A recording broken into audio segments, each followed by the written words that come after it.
அதாவது எப்போதுமே பரபரப்புக்கு பஞ்சமில்லாத பேட்டிகளையும் சர்ச்சையான பேச்சுகளையும் பேசக்கூடியவர் தான் அண்ணாமலை, பாஜகவின் முன்னாள் தலைவர்.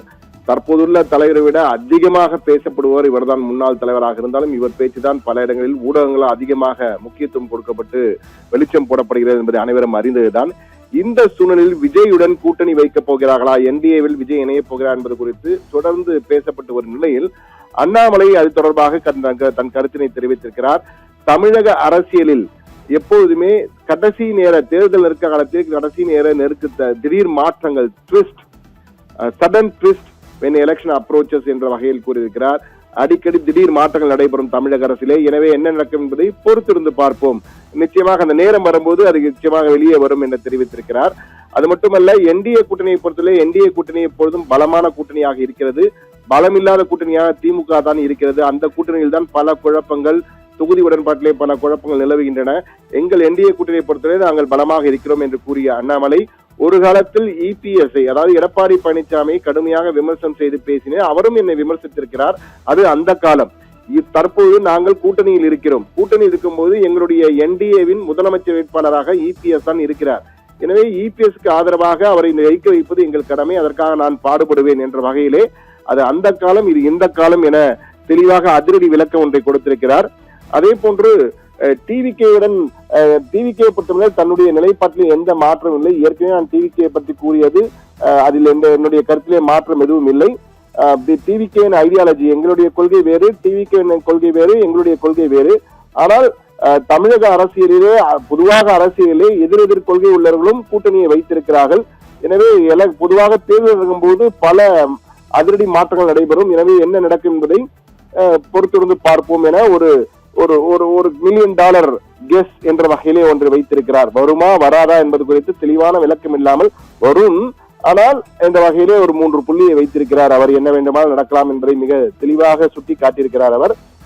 அதே போன்று மற்றொன்று, விஜயை நீங்கள் மிரட்டுகிறீர்கள், சிபிஐ வைத்து மிரட்டுகிறது பாஜக என்ற வகையில் வைக்கின்ற விமர்சனம் குறித்த கேள்வியை எழுப்பிய போது பிஜேபி கரூர் வழக்கிலே சிபிஐ விசாரணை வேண்டும் என்று கேட்டதே விஜய் தான். எனவே சிபிஐ வைத்து நாங்கள் மிரட்டுகிறோம் என்ற கேள்விக்கு இடமில்லாமல் போகிறது. சிபிஐ வழக்கு விசாரணை வேண்டும் என கேட்டது விஜய் தான். எனவே சிபிஐ வைத்து நாங்கள் மிரட்டுகிறோம் என கூறுவது எந்த வகையில் ஏற்கக்கூடியது என கூறியிருக்கிறார். அது மட்டுமல்ல, ஜனநாயகன் படத்திற்கு நாங்கள் தான் தடை விதிக்கிறோம், அதை நிறுத்துவது நாங்கள் தான், ஜனநாயகன் வெளிவராமல் பார்த்துக் கொள்வது பிஜேபி தான் என்று கூறுவதும் சரியான விமர்சனம் அல்ல. ஏனென்றால் விஜய் அந்த படம் குறித்து எந்த கருத்தையுமே வெளியே தெரிவிக்கவில்லை. திமுக மட்டும்தான் எங்களை பாஜக குற்றம் சொல்லிக் கொண்டிருக்கிறது என விஜயே வாய் திறக்கவில்லை என்ற வகையில், விஜயே வாய் திறக்காத போது நீங்கள் ஏன் சொல்லாமல் சொல்லியிருக்கிறார் என்றுதான் கூற வேண்டும்.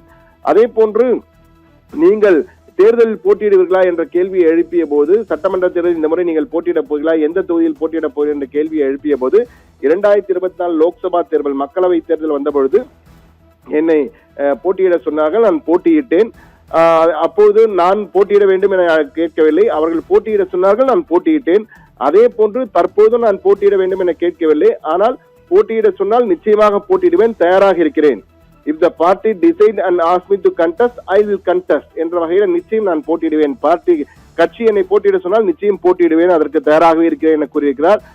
எனவே பொதுவாக அண்ணாமலை பேசும்பொழுது எதிர்கட்சிகள் திட்டமிட்டு இந்த சிலிண்டர் பிரச்சனையை வேண்டுமென்றே செய்கிறார்கள். இந்தியாவை பொறுத்த மட்டும் மிக சிறப்பாகவே மற்ற நாடுகளை ஒப்பிடும்போது சிறப்பாக இந்த பிரச்சனையை கையாண்டிருக்கிறது இந்திய அரசு என்ற வகையில் கூறியிருக்கிறார். தமிழக தேர்தல் நெருங்கும் பொழுது நிச்சயமாக பல அதிரடி மாற்றங்கள் அரசியல் ஏற்படும். பொதுவாகவே அரசியலில் எந்த நேரத்தில் எதுவும் நடக்கலாம். இந்த தேர்தல் போது நிச்சயமாக பல அதிரடி மாற்றங்கள், சடன் ட்விஸ்ட் நிச்சயமாக நடக்கும். அந்த வகையில் விஜய் எங்களுடன் சேருவாரா இல்லையா என்பதை எல்லாம் தற்போதைக்கு என்னால் சொல்ல முடியாது. அதெல்லாம் அரசியல் எதுவும் நடக்கலாம். விஜய் கட்சியை குறித்து ஏற்கனவே கூறிய கருத்துக்கள், அதில் மாற்றம் இல்லை. எங்கள் கொள்கைகள் வேறு, அவர்கள் கொள்கைகள் வேறு.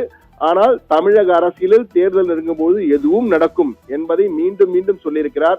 எனவே விஜய் வருவாரா மாட்டாரா என்பதற்கு மனம் திறந்து பேசிய அண்ணாமலை மீண்டும் ஒரு கொக்கியை வைத்திருக்கிறார். எனவே என்ன நடக்கப் போகிற தேவையில்லை. ஆனால் ஒரு விடயத்தை மிக தெளிவாக இருக்கிறார். சட்டமன்ற தேர்தலில் வாய்ப்பு கொடுத்தால் நிச்சயமாக போட்டியிடுவேன், தான் தயாராகவே இருக்கிறேன் என்று தெரிவித்திருக்கிறார். அண்ணாமலை போட்டியிட வேண்டும் என பாஜகவில் பலர் தொடர்ந்து கோரிக்கை வைத்தும் நிலையில் தற்போது அண்ணாமலை, நான் இந்த முறை போட்டியிட மாட்டேன் என்றெல்லாம் சொல்லவில்லை, கட்சி போட்டியிட சொன்னால் நிச்சயமாக போட்டியிடுவேன், நான் தயாராக இருக்கேன் என்ற வகையில் தெரிவித்திருப்பது அவருடைய ஆதரவாளருக்கு மிகப்பெரிய உற்சாகம் தரக்கூடிய ஒரு தெம்பான கருத்தாகவே இது பார்க்கப்படுகிறது.